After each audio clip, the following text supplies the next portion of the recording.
Bonjour à tous et bienvenue. On se retrouve pour la suite de notre étude du livre de Marc. Après avoir vu la guérison de l'homme à la main sèche et la dureté du cœur des chefs religieux, nous allons maintenant découvrir une autre facette du ministère de Yeshua, l'ampleur de son influence, l'attirance des foules et la réaction du monde spirituel. Ce passage est très court, mais très dense.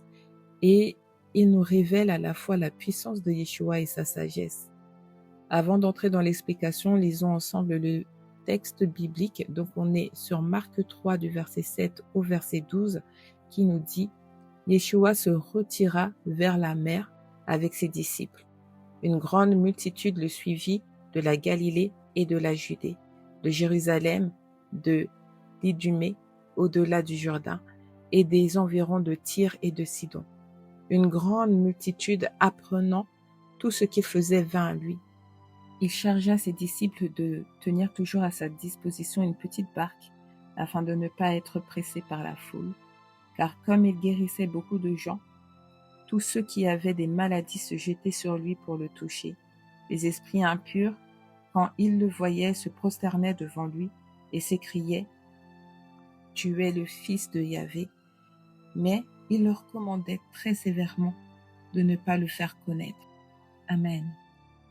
Après les tensions dans la synagogue, Yeshua ne cherche pas l'affrontement direct.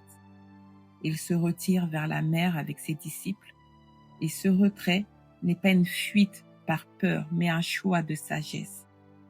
Pourtant, même en se retirant, il ne peut pas passer inaperçu. Marc nous montre que des foules immenses viennent de partout, de la Galilée, de la Judée, de Jérusalem, mais aussi de régions païennes comme Tyr et Sidon. Et ça montre que l'influence de Yeshua dépasse déjà les frontières religieuses et culturelles. Sa réputation grandit parce que les gens entendent parler de ce qu'il fait. Il guérit, il libère, il restaure. La foule est attirée par la puissance de Yeshua, mais aussi par l'espoir. Beaucoup viennent avec des maladies, des souffrances, des besoins profonds. Et le texte dit qu'ils se jetaient sur lui pour le toucher. Ce détail montre à quel point la foule est pressante, presque incontrôlable. Yeshua n'est pas vu comme un simple enseignant, mais comme une source de vie et de guérison. Pourtant, cette pression pose un danger physique réel. C'est pour ça qu'il demande à ses disciples de garder une barque près de lui, afin de ne pas être écrasés par la foule. Ça montre que Yeshua agit avec puissance, mais aussi avec discernement et organisation. Ensuite, Marc nous fait passer du monde visible au monde spirituel. Les esprits impurs reconnaissent immédiatement Yeshua. Là où les chefs religieux doutent, les esprits impurs savent exactement qui il est.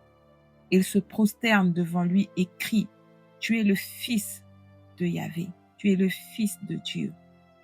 Cette reconnaissance est frappante. Elle montre que l'autorité de Yeshua ne s'exerce pas seulement sur les maladies ou les foules, mais aussi sur le monde spirituel. Même les forces des ténèbres sont obligées de reconnaître qui il est. Mais un détail très important apparaît ici, c'est que Yeshua leur interdit sévèrement de le faire connaître. Pourquoi? Parce que Yeshua ne veut pas que son identité soit proclamée par des esprits impurs, ni que la foule le suive uniquement pour les miracles. Son identité messianique doit être révélée au bon moment, selon le plan de Yahvé, et comprise correctement. Il ne cherche pas la popularité ni la reconnaissance facile. Il cherche des cœurs transformés, pas une foi basée uniquement sur les signes. Ce passage nous montre donc un contraste qui est fort. D'un côté, les foules cherchent la guérison, de l'autre, les esprits impurs reconnaissent son autorité. Mais Yeshua garde le contrôle. Il ne se laisse ni envahir par la foule, ni utilisé par le monde spirituel. Il avance avec calme, autorité et obéissance au plan de Yahvé. Pour conclure, Marc 3, du verset 7 au verset 12, nous montre un Yeshua pleinement maître de la situation.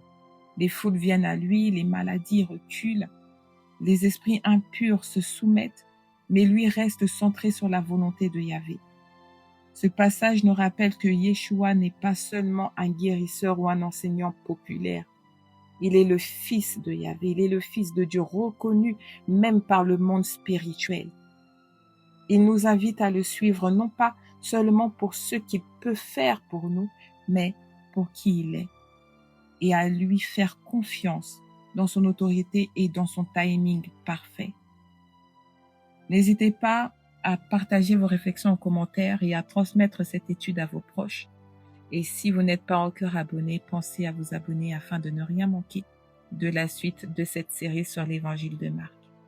On se retrouve très bientôt pour la suite du chapitre 3. Shalom, c'était la prophétesse Naomi Beno.